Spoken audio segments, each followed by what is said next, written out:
Flower Power. It was Halloween night on the island of Sodor.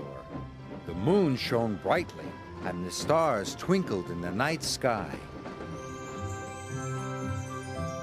The children's Halloween party was over.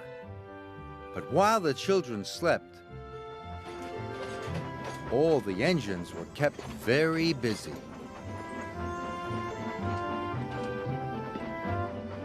Thomas was alone at Tidmouth Sheds when Sir Topham Hatt arrived.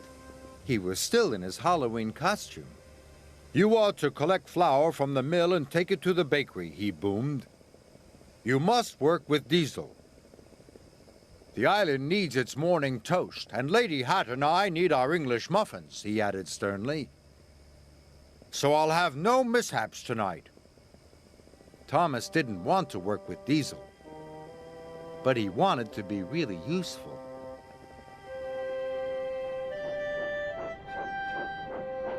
When Thomas arrived at Brendam, he couldn't see Diesel at all. Diesel was up to his old tricks. He rolled up behind Thomas and went, "Boo! Ah!" "Trust a silly old steamy to be scared on Halloween," Diesel sneered. "I'm not a scared engine," said Thomas firmly. "We'll see," oiled Diesel. Thomas and Diesel headed for the flour mill. Diesel teased Thomas with every click and every clack. When they arrived at the woods, Diesel cried, "It's the haunted forest!" And he called out, "Whoa! Thomas!" in a spooky voice. "Stop it," said Thomas crossly. But the breeze blew, and the branches creaked. Diesel's teasing made it seem spooky indeed. Then they came to the abandoned mine. The buildings were deserted, but they could hear a banging noise. "What was that?" cried Thomas. "Sounds like the ghost engine looking for a steamy to scare." Well, I'm not scared," said Thomas. But he wished he felt as brave as he sounded.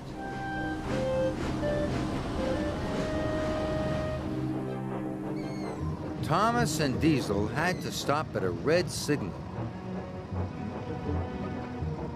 It was next to a twisty old tree. The wind whistled and Thomas heard a strange cry. Suddenly, Thomas felt something touch his tender. "Look out!" cried Diesel. "The ghost engine is after your funnel." "Cinders and ashes!" gasped Thomas. And he let out a frightened peep. Scared engine," Diesel teased. Thomas was very cross with Diesel. He wanted to pay him back for all his teasing. Thomas and Diesel arrived at the flour mill. Thomas rolled up to collect the flour.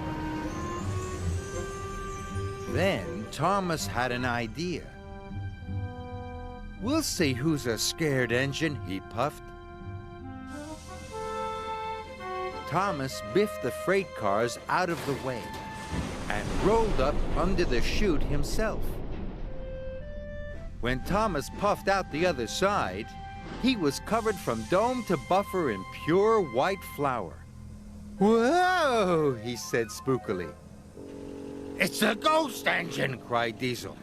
"It's come to get me!" "Stop!" cried Thomas. "It's just me!" But Diesel was nowhere to be seen. After Diesel had gone, the mill seemed very quiet. But there was still work to do. "The island needs its bread," thought Thomas, "and Sir Topham Hatt needs his English muffins."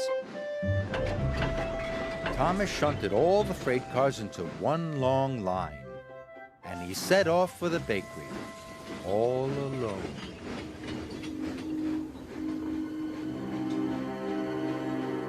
As Thomas arrived at the twisty tree, He wished he could go faster, but it was a very long train, and he had to go slowly. Because he was going so slowly, Thomas could see that the tree wasn't spooky at all. It was just a tree, he gasped, and the strange cry was just an owl. Thomas was relieved. Thomas chugged towards the abandoned mine. He could still hear the spooky banging. He looked to his left and then to his right, and he saw what was making the noise. It's just an old door, he gasped. The wind is making it crash.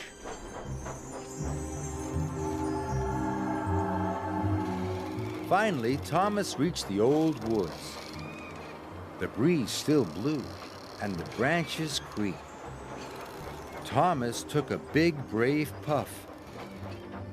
But without Diesel's teasing, Thomas could see the haunted forest was actually Henry's favorite forest. It's not scary at all, said Thomas.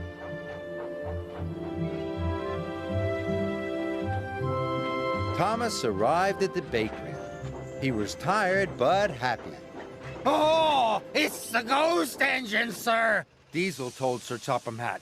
and it's come to get me. It's not a ghost engine, boomed Sir Topham Hatt. That's Thomas. He's a really useful engine. Thomas, you have done a splendid job, Sir Topham Hatt said. You deserve an extra special washdown. Thank you, sir, puffed Thomas proudly. And while Sir Topham Hatt waited for the first batch of English muffins, Thomas looked forward to telling his friends his Diesel Halloween story.